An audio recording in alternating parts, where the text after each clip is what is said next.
오늘 말씀은 마가복음 11장 11절에서 19절 말씀입니다. 제가 가지고 있는 성경 신약 74페이지입니다. 마가복음 11장 11절에서 19절입니다. 함께 합독하시겠습니다. 예수께서 예루살렘에 이르러 성전에 들어가사 모든 것을 둘러보시고 때가 이미 저물매 12 제자를 데리시고 베다니에 나가시니라. 이튿날 그들이 베다니에서 나왔을 때 예수께서 시장하신지라 멀리서 잎사귀 있는 한 무화과 나무를 보시고 혹 그 나무에 무엇이 있을까 하여 가셨더니 가서 보신즉 잎사귀 이외에 아무것도 없더라. 이는 무화과의 때가 아님이라. 예수께서 나무에게 말씀하여 이르시되 이제부터 영원토록 사람이 내게서 열매를 따먹지 못하리라 하시니 제자들이 이를 듣더라. 그들이 예루살렘에 들어가니라. 예수께서 성전에 들어가사 성전 안에서 매매하는 자들을 내쫓으시며 돈 바꾸는 자들의 상과 비둘기 파는 자들의 의자를 둘러 엎으시며 아무나 물건을 가지고 성전 안으로 지나다님을 허락하지 아니하시고 이에 가르쳐 이르시되 기록된 바 내 집은 만민이 기도하는 집이라 칭함을 받으리라 하지 아니하였느냐. 너희는 강도의 소굴을 만들었다 하시매 대제사장들과 서기관들이 듣고 예수를 어떻게 죽일까 하고 꾀하니 이는 무리가 다 그의 교훈을 놀랍게 여김으로 그를 두려워함이러라. 그리고 날이 저물매 그들이 성 밖으로 나가더라. 아멘.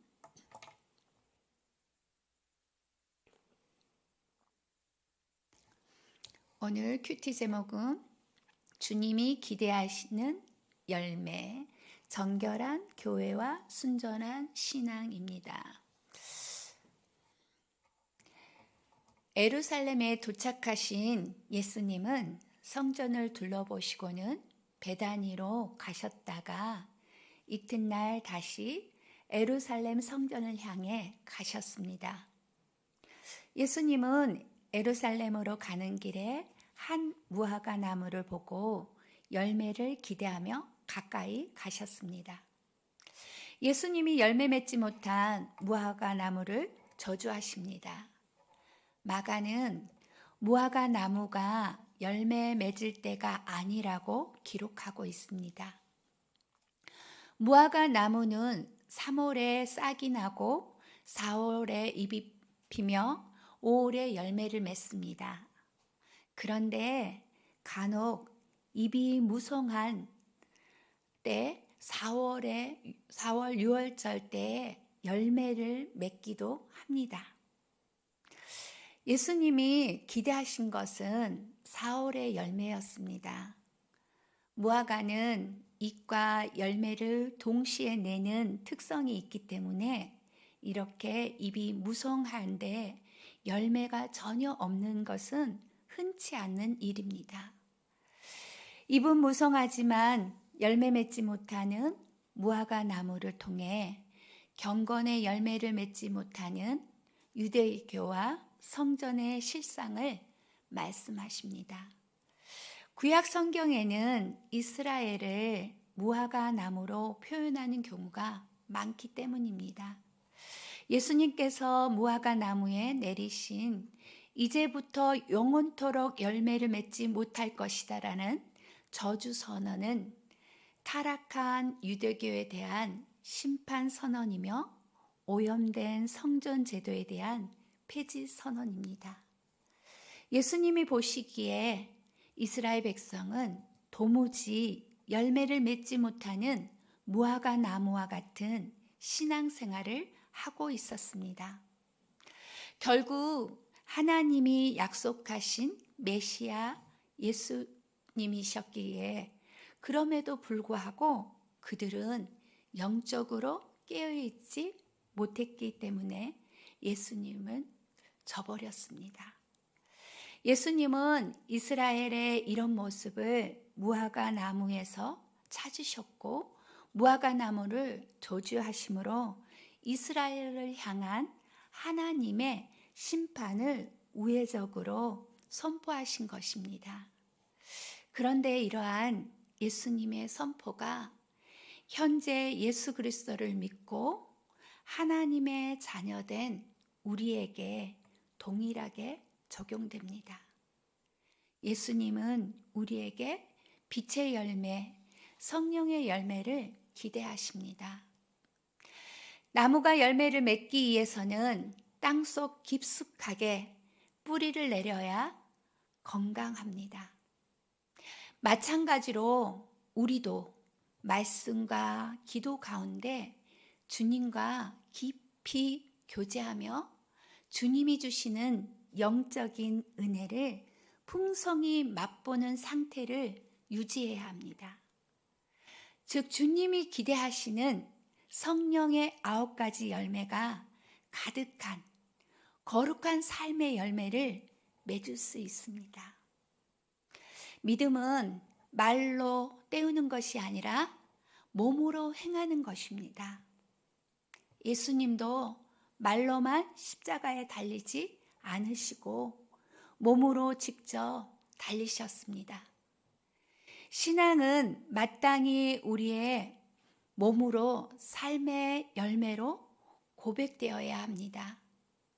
우리 삶이 하나님을 향한 신앙 고백일 수도 있고 또한 불신앙의 고백일 수도 있음을 늘 기억합시다. 베다니에서 나오신 주님은 예루살렘 성전에 들어가셨습니다.